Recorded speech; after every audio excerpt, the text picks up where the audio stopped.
আমাদের মাননীয় প্রধানমন্ত্রী ইতিমধ্যে আপনাদের বিষয়গুলো নিয়ে ভাবছেন।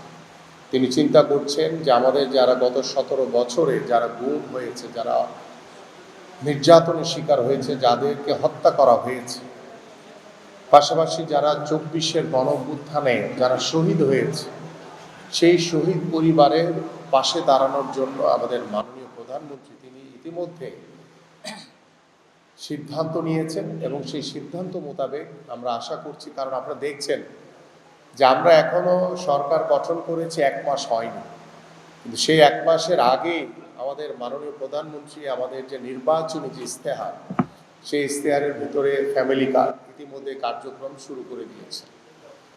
আমাদের ইমাম মুয়াজ্জিন খতিবদের জন্য যেই সম্মানী ভাতা সেটিও শুরু করে দিয়েছি।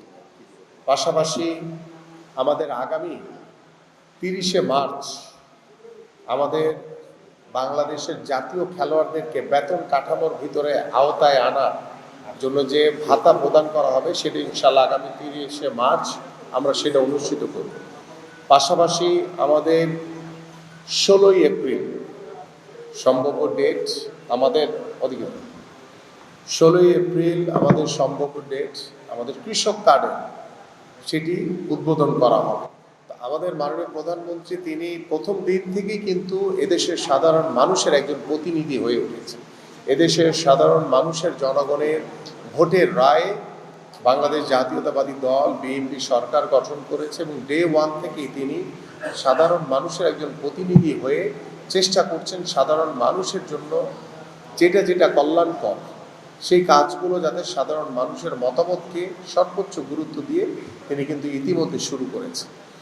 তো যেহেতু এটি চলমান একটি প্রক্রিয়া, আমি ইতিমধ্যে বিষয়গুলো সম্পর্কে কিছুটা ওয়াকিবহাল রয়েছি যে আপনাদের জন্য বিশেষ করে আমাদের গুম খুন যারা হত্যা হয়েছে, বিগত সময় হত্যা করা হয়েছে এবং যারা 24-এর গণঅভ্যুত্থানে যারা শহীদ পরিবার, সেই পরিবারগুলোর পাশে দাঁড়ানোর জন্য আমাদের মাননীয় প্রধানমন্ত্রী তিনি বদ্ধপরিকর এবং আমি আশা করছি বা আমরা আশা করছি যে অল্প কিছুদিন পরেই হয়তোবা আপনাদেরকে নিয়ে আপনাদের জন্য তার যে কর্ম পরিকল্পনা সেগুলো তিনি জাতির সামনে উপস্থাপন করবেন ইনশাআল্লাহ।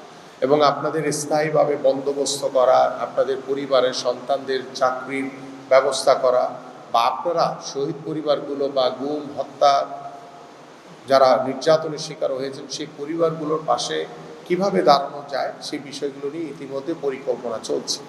সো আমি আশা করি যে আমরা বিগত সময়েও যেভাবে আমি কিংবা আমাদের শফিউল ইসলাম খান মিল্টন, আমাদের সানজিদা ইসলাম তুলি তো আপনাদের পরিবারের একজন, আপনাদেরকে একদম পরিবারের মতো আগলিয়ে রেখেছি এবং আমরাও আমাদের জায়গা থেকে চেষ্টা করেছি সব সময় আপনাদের পাশে দাঁড়ানোর জন্য।